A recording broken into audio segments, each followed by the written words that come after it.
Good morning everyone. Our school is starting online classes and I will be taking classes for English subject. And today I will teach you lesson 3rd, The Little Girl. So let's start page number 32. To the little girl, he was a figure to be feared and avoided. अब इस story में जो है अपन पढ़ेंगे एक little girl यानी कि एक छोटी सी बच्ची है और उसके पापा का जो क्या इक्वेशन रहता है, कैसे वो अपने पापा से बहुत ज़्यादा डरती है और उनको अवॉइड करती है। तो इसमें क्या है कि एक छोटी सी बच्ची है वो अपने पापा को से बहुत ज़्यादा डरती है और उनको हमेशा अवॉइड करती रहती है। Every morning before going to walk he came into her room and give her a casual kiss to which she respond with good bye father. अब हर सुबह जब क्या होता है उसके पापा काम पर जाती हैं तो वो अपनी बेटी के रूम में आते हैं और उसको गुड बाय किस देकर चले जाते हैं और उनकी बेटी भी उनको बाय बोल देती है। And oh there was a glad sense of relief when she heard the noise of the carriage going fainter and fainter down the long road। अब उसके बाद क्या होता है, जब उसके पापा जाते जाते तो जो कैरेज व्हील की आवाज़ रहती है वो उसको बहुत अच्छी लगती है कि चलो मेरे पापा बहुत दूर जा रहे हैं। इन द इवनिंग, शाम के time, when he came home she stood near the staircase and heard his loud voice in the hall। तो वो स्टेयरकेस के पास खड़ी हो जाती है और अपने पापा जो उसके बहुत जोर से बोल रहे होते हैं उनकी आवाज़ को सुनती है। Bring my tea into the drawing room. Has not the paper come yet? Mother, go and see if my paper out there to and bring me my slipper। तो वो जोर से बोलते हैं कि ड्राइंग रूम में मेरी चाय लेकर आओ। न्यूज़पेपर उसकी मम्मी से पूछते हैं जिसका नाम है केजिया उस लड़की का, तो उससे बोलते हैं कि केजिया की मम्मी से कि न्यूज़पेपर आया हो तो न्यूज़पेपर मेरे लिए लेके आओ और साथ ही साथ में मेरी स्लीपर्स भी लेके आओ। Kezia mother would call to her. अब केजिया को उसकी माँ ने बुलाया। If you are a good girl you can come down and take off my boot. अगर आज तुम अच्छी लड़की हो तो तुम अपने पापा के जो बूट्स हैं यानी कि जूते हैं उनको यहाँ से लेके जाओ। Slowly the girl would slip down the stair, more slowly still across the hall and push open the drawing room door। अब बेचारी वो लड़की थी वो अपने पापा से वैसे भी बहुत ज़्यादा डरती थी, तो वो धीरे धीरे ड्राइंग रूम में आई और उसने ड्राइंग रूम का डोर खोला। By the time he had his spectacles and looked at her over there in a way that was terrifying to the little girl। अब वो उसके जो पापा थे वो चश्मा लगाते थे तो वो चश्मे को उठा के और केजिया को बहुत घूर कर देख रहे थे, तो वो जो केजिया थी ना छोटी लड़की वो बहुत ज़्यादा डर गई। Bell Kezia, hurry up and pull off these boots and take them outside। Have you been a good girl today? तो उसके पापा उससे बोलते हैं कि क्या आज तुमने एक अच्छी लड़की की तरह बिहेव किया है, तो जाओ तो मेरे बूट्स ले जाके और उनको बाहर रखे आओ। I don't know father. उन्होंने कहा कि पापा मैं ये नहीं जानती कि मैं आज अच्छी लड़की रही या नहीं। You don't know if you stutter like that mother will have you to take to the doctor. अगर तुम ऐसे बार बार बड़बड़ा के बोलोगी तो तुम्हारी मम्मी को तुम्हें डॉक्टर के पास लेके जाना पड़ेगा। She never stuttered with other people, had quite given it up, but only with father because then she was trying too hard to say the word properly। अब इसके बाद जो केजिया है वो किसी के सामने भी रुक कर अटक कर नहीं बोलती थी, लेकिन केवल उसके पापा के सामने वो बड़बड़ा कर बोलती थी क्योंकि वो अपने पापा से बहुत ज़्यादा डरती थी और अपने पापा के साथ बोलने में बड़ी मुश्किल से उसके मुंह से शब्द निकलते थे। What's the matter? What are you looking so depressed about? Mother, I guess you thought this child not be appear to be brink of suicide। Here Kezia carry a teacup back to the table carefully। तो उसने उसकी माँ से कहा कि क्या matter है, ये क्यों ऐसे बड़बड़ा के बोलती है और हमेशा दुखी रहती है। ऐसा तो नहीं कि कभी सुसाइड करने का सोच लिया, इसने कोशिश करी। और फिर वो बोलते हैं केजिया जाओ मेरा जो टी का कप है उसको जाके टेबल पर वापस रखा। He was so big, his hand and his neck। वो उसके जो पापा थे ना वो बहुत ज़्यादा बड़े थे, उनके हाथ भी बहुत ज़्यादा बड़े थे, गर्दन भी बहुत बड़ी थी और जब वो जमाई लेके सोते थे मतलब जो तो वो भी बहुत ज़्यादा अच्छा नहीं लगता था।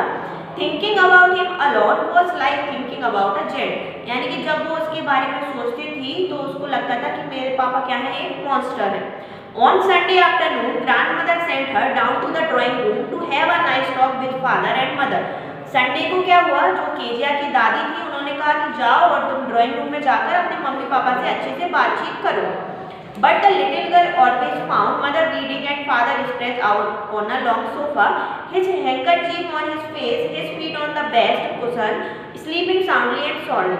अब उसके बाद उसकी जो बेटी थी वो सोचती थी कि संडे को भी मैं क्या बात करूं अपने मम्मी पापा से, जो मेरी माँ है वो हमेशा रीड करती रहती है यानी पढ़ती रहती है, और मेरे जो पापा हैं वो सोफे पर जाके आराम से कुशन को पैरों के नीचे रख के और अपना जो रुमाल है वो मुंह पे रख के आराम से कर्नाटे मार के सोते रहते हैं। She sat on the stool, यानी कि वो एक स्टूल पर बैठ गई। Gravely watched him until he woke and stretched and asked the time they looked her. अब वो आराम से बैठ गई। अब वो सोच रही थी कि उसके पापा जब उठेंगे तो मैं उनसे बात कर लूंगी। तो उनके पापा उठे और उन्होंने कहा, डोंट स्टेयर सो, मुझे ऐसे घूर के मत देखो Kezia, you look like a little brown owl, क्योंकि तुम एक आउल यानी कि उल्लू की तरह लग रही हो। One day when she was kept indoor with a cold, her grandmother told her that father's birthday was next week and suggested she should make him a pin cushion for a gift out of a beautiful piece of yellow silk. यानी कि तुम्हारे पापा का birthday आने वाला है next week, इसीलिए तुमको उनके लिए कुछ गिफ्ट प्रिपेयर करनी चाहिए यानी कि गिफ्ट बनानी चाहिए। तो मैं तुम्हें सजेस्ट करती हूँ कि तुम एक सिल्क की येलो कलर की पिन कुशन बना लो। Laboriously with a double cotton, the little girl stitched three sides. अब वो लड़की जो थी वो छोटी सी थी, बेचारी ने बहुत एफर्ट करके और एक कुशन बना ली जो उसने तीनों साइड से सिल दी। But what to fill it with? अब उसने सोचा कुशन तो बना ली, मतलब एक पिलो बना लिया, मैं इसमें फिल क्या करूँ? That was the question. ये उसके दिमाग में एक क्वेश्चन आया। The grandmother was out in the garden. अब उसकी जो grandmother थी वो गार्डन में थी। And she wandered into mother bedroom to look the scraps. अब वो अपनी माँ के रूम में गई, उसने सोचा कि चलो मुझे कुछ टूटा फूटा कुछ मिल जाएगा तो मैं इस फ्लो में फिल कर दूंगी। On the bed table she discovered a great many sheet of a fine paper. तो उसको क्या हुआ, एक पेपर शीट मिली, तो उसने क्या किया, उस पेपर शीट को लिया और उसको फाड़ दिया, उसके छोटे छोटे पीस करके और उसको पिलो में भर के चौथी साइड जो थी उसको भी सिल दिया। That night was a huge and cry in the house. अब उस रात को सारे घर में बहुत ही ज्यादा हंगामा हुआ। Father's great speech of the port authority had been lost, क्योंकि उसके पापा जो थे ना उनको ऑफिस में एक रिपोर्ट पढ़नी थी जो कि गायब हो चुकी थी। रूम्स वर सर्च, सारे रूम को सर्च कर लिया गया। सर्वेंट क्वेश्चन, सर्वेंट से भी क्वेश्चन पूछ लिया। Finally mother came into Kezia room. अब उसकी जो केजिया की माँ थी वो केजिया के रूम में गई। Kezia, I suppose you didn't see some paper on a table in our room. तो उन्होंने केजिया से कहा, केजिया मैं सोचती हूँ कि तुमने तो पेपर के सीट नहीं देखे होंगे। ओ yes, she said, I tore them up for my surprise. तो उसने कहा हाँ मम्मा मैंने देखे थे और मैंने उनको फाड़ के अपने पापा के लिए सरप्राइज तैयार किया है। What? screamed mother, come straight down at the dining room this instant. तो उसकी माँ केजिया पर बहुत चिल्लाई और उससे कहा कि चलो अब तुम सीधे से डाइनिंग रूम में चलो। And she was dragged down to where father was pacing and fro, hands behind his back. अब वो खींचते हुए केजिया को अपने पापा के पास ले गई और उसके पापा पीछे हाथ किए हुए तेजी से यहाँ वहाँ मतलब घूम रहे थे। Well, he said sharply, उन्होंने कहा, मदर एक्सप्लेन, मदर ने सब कुछ बताया कि केजिया ने आपकी रिपोर्ट फाड़ दी है और ऐसा ऐसा किया है। तो ही stop and stare at a child, उसके पापा चुप रहे और केजिया को घूर घूर के देखने लगे। डिड यू डू दैट, क्या तुमने ऐसा किया है? नो, सी विस्पर्ड, उसने धीरे धीरे बड़बड़ाते हुए कहा कि मैंने ऐसा नहीं किया। Mother go up to her room and fetch down to the damn thing, see that the child put the bed this instant, और उसने कहा उसकी मम्मी से कि जाओ तुम इसको रूम में ले जाओ और मैं इससे कुछ भी बात करना भी नहीं चाहता। Crying too much to explain, वह बहुत चिल्लाती रही एक्सप्लेन करने के लिए। She lay in the shadow room watching the evening light make a sad little pattern on the floor. अब वो लड़की जो थी ना वो बेचारी शाम के समय अपने रूम में अकेली बैठ के बहुत रो रही थी और लाइट मतलब शाम का टाइम था, थोड़ा थोड़ा अंधेरा भी वहाँ कम था। The father came into the room with a ruler in his hand. अब उसके पापा कमरे में आए और अपने हाथ में एक रूलर यानी कि एक छड़ी लिए हुए थे। I am going to beat you for this, he said. और उन्होंने कहा कि तुमने जो आज किया है मैं उसके लिए तुम्हें बहुत मारूंगा। Oh no no, she screamed, hiding under the bed cloth. अब वो ऐसे चिल्लाती रही कि नहीं पापा आप मुझे मत मारिए, और जो बेड क्लॉथ थी यानी बेडशीट थी उसके अंदर अपने हाथ किए हुए थी। She pulled them aside, उसके पापा ने उसको खींचा। Sit up, he ordered, और उन्होंने कहा कि उठकर बैठ जाओ।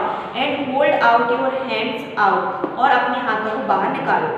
You must be taught once and for all not to touch what does you belong to you. But it was your birthday. Down come the ruler on the little pink palm.